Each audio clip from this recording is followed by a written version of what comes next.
Let's go to Lata ma'am and Ritu, both of us who are with us to understand this better. Lata? Well, I mean, what can I say? This is extremely shocking.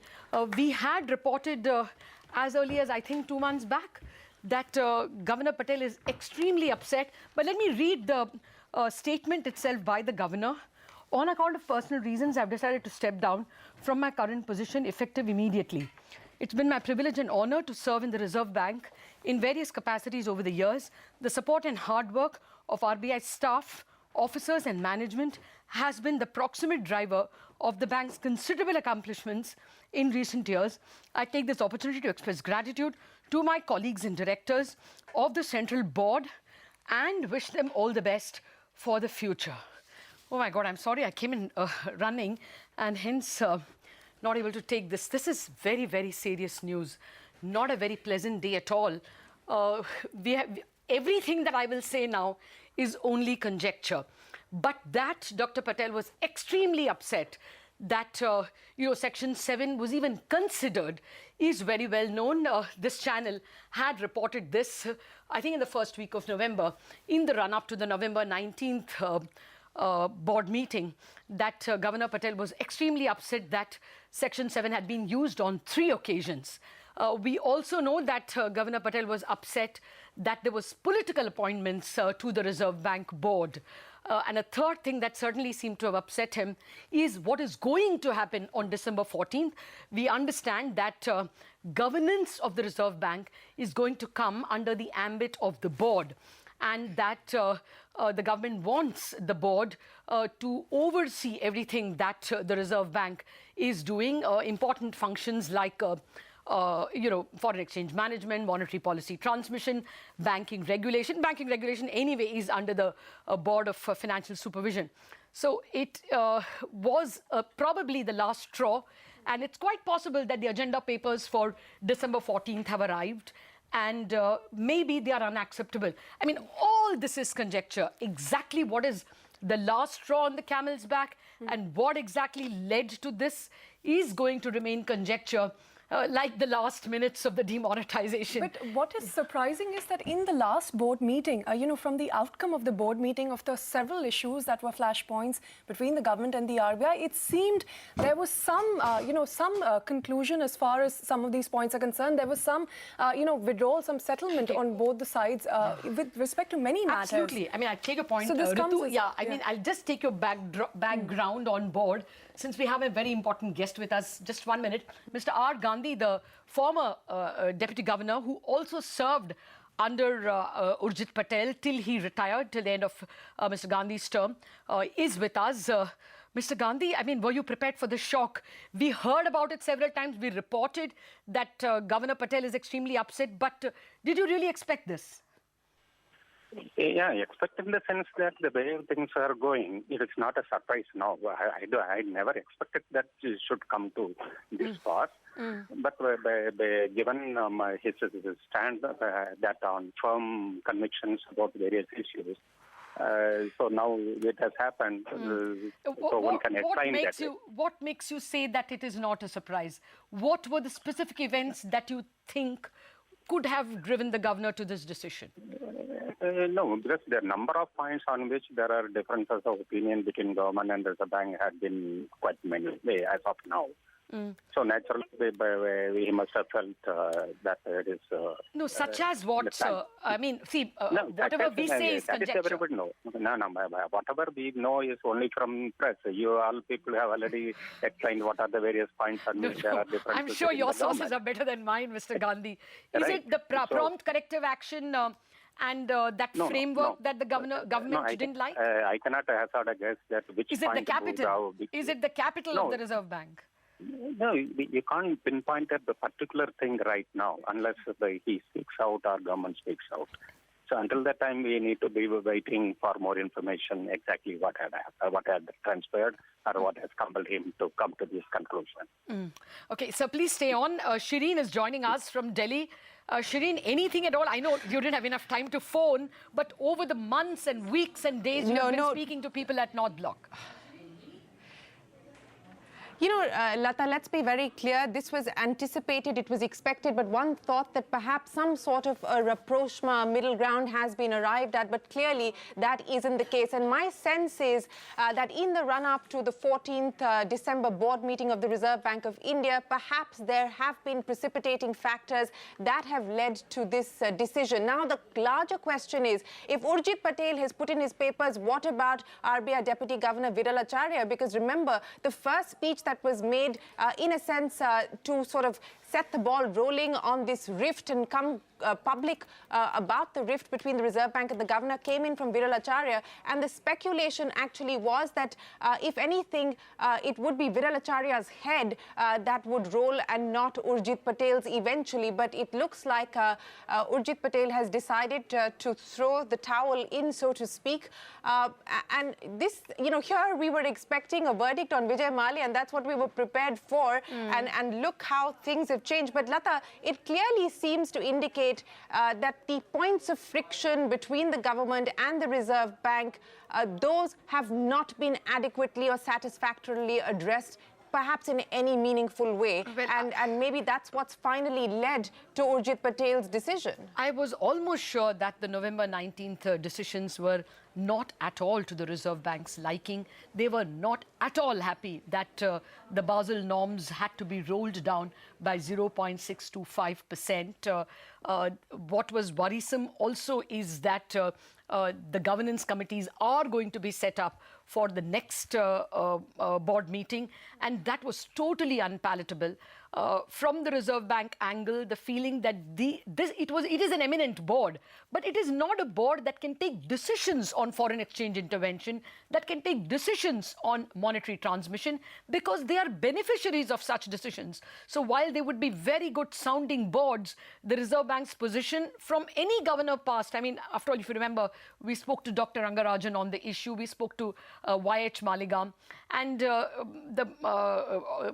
opinion in unison just was... Lata, okay, we have... Lata, just a second. Sure. Lata, we've got reactions. Yeah, we've got Mr. Yashwant Sinha joining us, the former finance minister. Mr. Sinha, you know, this was being speculated and now it is official. Urjit Patel has tendered in his resignation. He says on account of personal reasons. Your first comment, sir.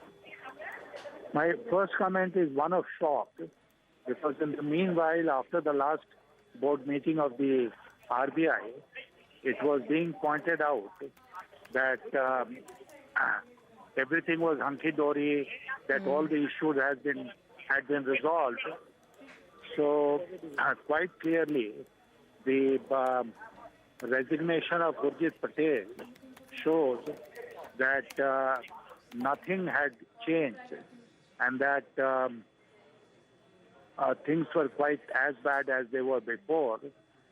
And his resignation is a clear sign of the government trying to interfere with the working of the RBI. They're trying to destroy the autonomous character of the bank, that is its due. And I personally feel that after the resignation of Urjit Patel, there is no reason for the finance minister to continue in his post. He should also tender his resignation. Oh, Mr. Sinha, that would be very difficult. Well, so far, very difficult for the country, don't you think so? And so far, Mr. Sinha, there has been no reaction from North Bloc just yet. But Mr. Sinha, how is this going to go down with, for instance, the IMF? And I ask you specifically about the IMF, sir, because the IMF had actually commented on the spat between the government and the Reserve Bank of India, and had also cautioned that the autonomy of the Reserve Bank of India was something to be protected. From an international perspective, from organizations like the World Bank, the IMF, foreign investors, how do you believe this will be read? Not only the IMF, but as you said, the foreign investors will read it very badly. They will be more convinced than ever before that everything is not all right with our system, that it is not merely the issue of one individual, it is the collapse of a system. And this is not going to augur well for the investors who would be thinking of coming to India and making investments here. Okay. Mr. Sinha, do stay on for a minute, sir, because we have a former board member, Mr. I have White. boarded a flight. Okay, I'm so sorry. I'm so sorry. About to take off. All right. Thank you, Mr. Sinha. Thank you very much for joining us with your thoughts. They're very important as a former finance minister and a very important political leader. Mr. Y.H. Malegaon, former RBI board member, is with us. He's a board member of, I think, 21 years standing. Mr. Malegaon, first thoughts, sir. This is shocking. Dr. Patel has resigned. I'm sorry to hear that. It's very unfortunate that this has happened, because it would certainly indicate to a lot of people that the autonomy of the Reserve Bank is at risk at the moment. What do you think would have precipitated it? Is it the threat of Section 7? Is it the threat that the board will oversee every action of the Reserve Bank?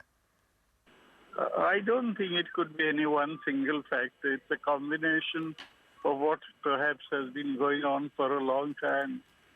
And maybe I think one of the factors which could be affecting this is the fear that even the board is no longer independent, and it is becoming an extension of the government. And therefore, the governor may be feeling that his ability to function is to some extent being restricted. You're saying that this is clearly signaling that the autonomy of the Reserve Bank, the independence of the Reserve Bank is possibly under threat, and that would explain the governor's decision to tender in his resignation. But Mr. Malegaon, we've spoken about several possible precipitating factors, whether it's the use of Section 7 or it's the issue of NBFCs, etc. But, a matter that was actually taken up today, which is Kotak Mahindra Bank, a private sector bank, actually taking the Reserve Bank to court, to the Bombay High Court. Do you believe that that could have at all played any part in the timing of this decision? I'm not aware of this, so I can't really comment on that one. Yeah. What will this mean now, Mr. Malegaon? Because the governor is gone. He's tendered in his resignation. This is perhaps the first. This is the first time that we've had a resignation, at least in the recent past. So, what happens in the interim now? Well, I suppose in the interim, either one of the deputy governors will hold charge as the governor. What message, Mr. Malegaon, do you believe that investors will take from this decision of Urjit Patel, whether it's domestic institutional investors or foreign institutional investors? And as someone who spent 21 years of your career being a part of the RBI's board, sir, what does this event today mean for the Reserve Bank of India? Well, I think the first point is that industry and everyone else will feel that there's a fair amount of uncertainty about the future, and that is very bad for the economy and for business. And also, in a sense, the RBI is only one of the regulators. And if one regulator feels that its autonomy is affected, it could affect the conduct of so many other regulators also. Well, clearly RBI was first among the equals. Mr. Malegaon, I request you to stay on with us. I have someone whom you know very well, Dr. C. Rangarajan, former Reserve Bank of India governor, a doyen of the Indian financial sector, joining us. Dr. Rangarajan, this is shocking news. Governor Patel resigns and cites personal reasons. Can they be personal at all, sir? I'm indeed very surprised to hear this. I thought that the last board meeting resolved most of the issues. Therefore, I do not know what fresh issues have risen after that. But I am certainly surprised and deeply shocked in some ways. Okay. would this in some way affect the image of the Reserve Bank? I mean, the last we remember is the hoary past when India was not all that globalized or even marketized, Benegal Ramarao resigning, and I think HPR Iyengar also resigning, right?